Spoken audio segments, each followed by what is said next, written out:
আমার কথায় কেউ রাজনীতি গন্ধ খুঁজবেন না। আমি তাহিরি লালকে লাল বলি, কালোকে কালো বলি, সাদাকে সাদা বলি। আমি কাহারো লাল চক্ষুকে ভয় পেয়ে কথা বলি না। হক কথা বলতে গিয়ে যদি আমার গলায় ছুরিও চলে আসে, হক কথা বলা বন্ধ হবে না ইনশাআল্লাহ।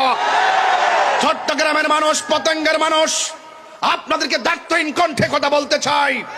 যারা রাসূলুল্লাহর বিরুদ্ধে কথা বলবে, যারা ওলি আল্লাহর বিরুদ্ধে কথা বলবে, যারা কোরআনের বিরুদ্ধে কথা বলবে, যারা ইসলাম নিয়ে অপব্যাখ্যা করবে, মন গড়ে কথা বলবে, মানুষের স্বার্থ সিদ্ধি হাসিল করার জন্য, নিজের ব্যক্তিগত স্বার্থ সিদ্ধি হাসিল করার জন্য যারা দ্বীনের অপব্যাখ্যা করবে, তাহিরি তাদের বিরুদ্ধে কথা বলবে।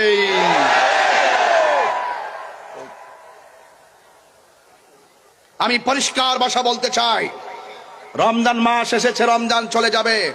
আল্লাহর ওয়াস্তে হেদায়েত হন, আল্লাহকে ভয় করুন, রাসূলুল্লাহকে মানুন, ভালোবাসুন। অনুরোধ করে বলবো, এমন কথা বলবেন না যেইভাবে কথা বললে আমরা কষ্ট পাই। এই দেশে একমাত্র শান্তিপ্রিয় দল আহলুস সুন্নাত ওয়াল জামাত।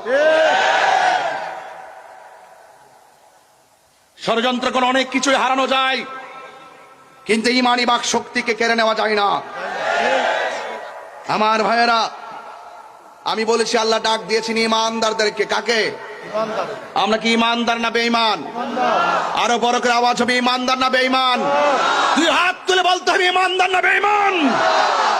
আমার ভাইয়েরা, ইমানদাররা রোজা রাখবে, ইমানদাররা রোজা রাখবে, ইমানদাররা নামাজ পড়বে, ইমানদাররা ইসলামের কথা বলবে, ইমানদাররা কোরআনের কথা বলবে।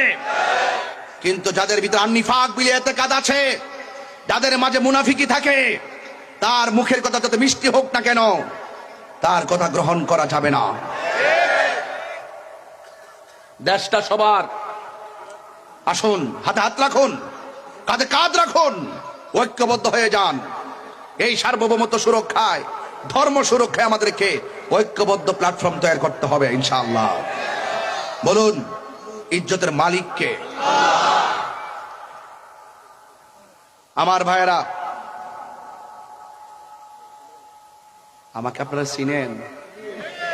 আমি আপনাদের তাহিরি হুজুর। কোন হুজুর? নাকি নতুন কেউ আসছে এখানে? এক থাকবেন, এক। মারহাবা বলেন, আওয়াজ করে বলুন, আওয়াজ করে বলুন। খোলা আকাশের নিচে আল্লাহকে ডাক দেন, আল্লাহ। আপনারা নিজের বিবেককে প্রশ্ন করুন যে আজকে যে আমরা খোলা আকাশের নিচে এসেছি, আমার চেহারা দেখতে